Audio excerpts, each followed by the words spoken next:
I can handle it. So we're a creative collective, creative cluster KOMBINAT.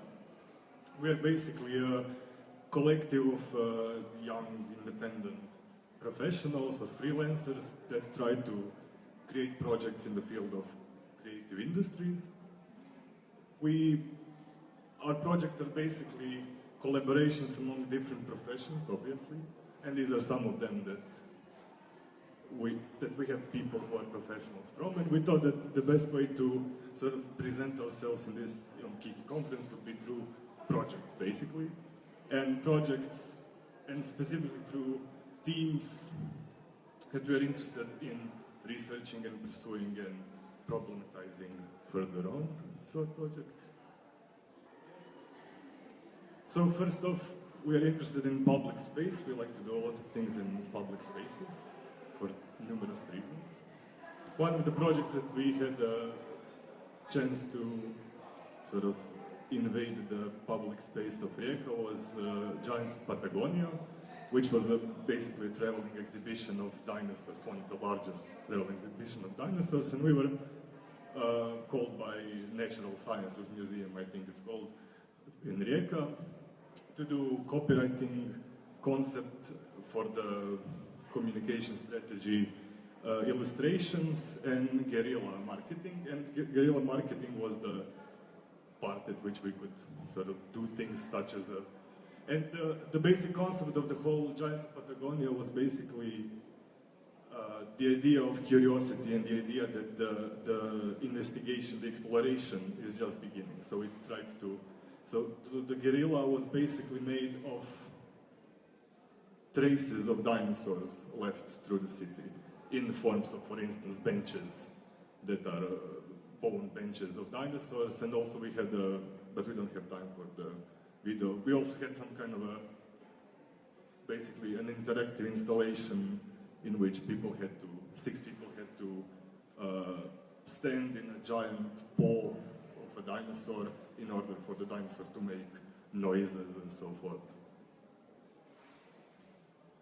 Further on, there is a waiting room for brightening, which is a part of Copula, the Museum of Modern and Contemporary Art in Rijeka program that for public space interventions, which basically we tried to, this is a corridor in the center of the city where people tend to hide from the rain, and Rijeka is an extremely rainy city all the time. So we basically tried to brighten it as much as possible with illustrations and parts of copywriting and some Slavic gods. Then there is Tasty Tales, which was a part of 23rd Custom Cultural Summer, which was basically an urban game in which the participants, the guests of Custom throughout the summer, had to follow the, how should I say it, sort of, there was basically a network of points throughout the city that were,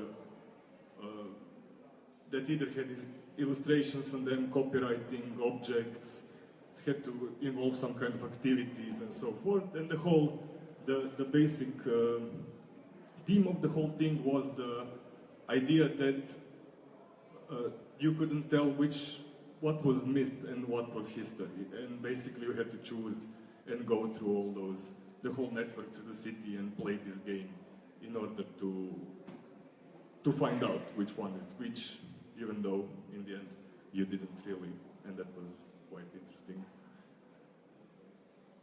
Then there are the Halupai bell ringers, which are basically UNESCO immaterial heritage of the world. They're listed as a part of the UNESCO immaterial cultural heritage of the world, and this is basically the same thing in the sense that it also involves the network of points throughout the, but this time it's very historical. This time it's following their original 3-day paths through the villages around Kastav and Viškovo, and these points are also have aside from cultural values, have gastronomical values and so forth, and each point is, of course, has a, how should I say that? How do you call them? Called table, yeah, interpretational tables. Is that the term? Okay. Then we're quite interested in trying to every now and then sort of engage with, look at this, with relevant cultural themes. For instance, in 2014, when there was a referendum on marriage in Croatia and the whole sort of troubling situation with citizen education, but also medical education, health education,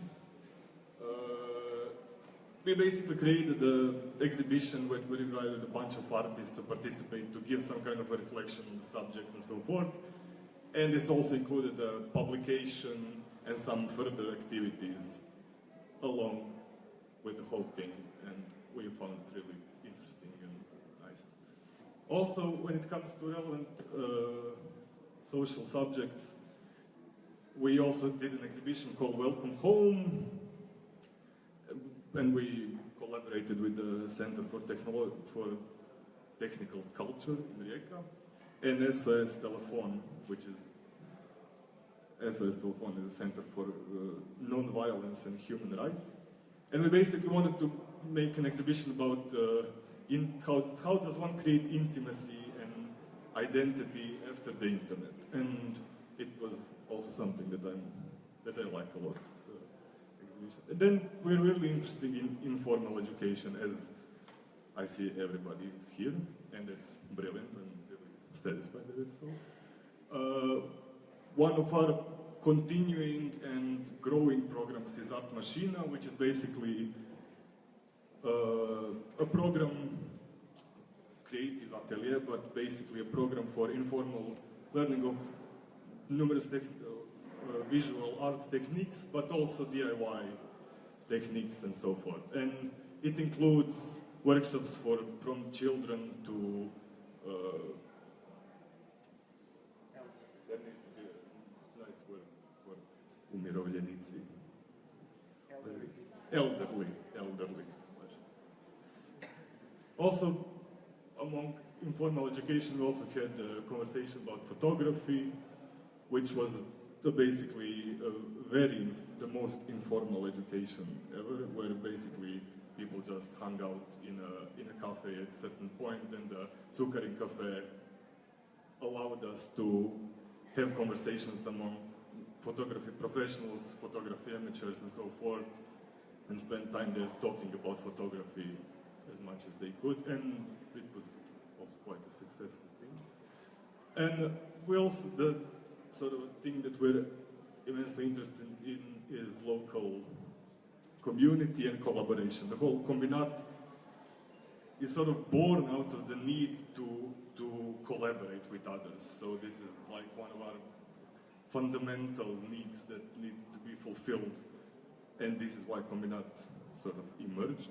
So one of the things that we did was we gathered money, we collaborated with the Studio Arta, Manufaktura, Molekula, Zipman, and City Library of Rijeka in order to raise money for the new library bus.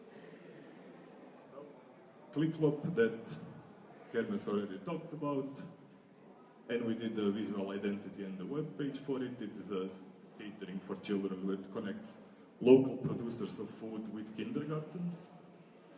And this is something that we're doing right now. It's CU. It is basically a visual identity and a sort of copywriting part of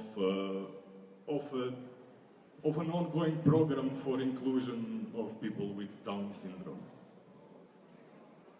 These are certain problems, but we're going to talk about problems over Gina, basically. That's going to be much better. Thank you very much.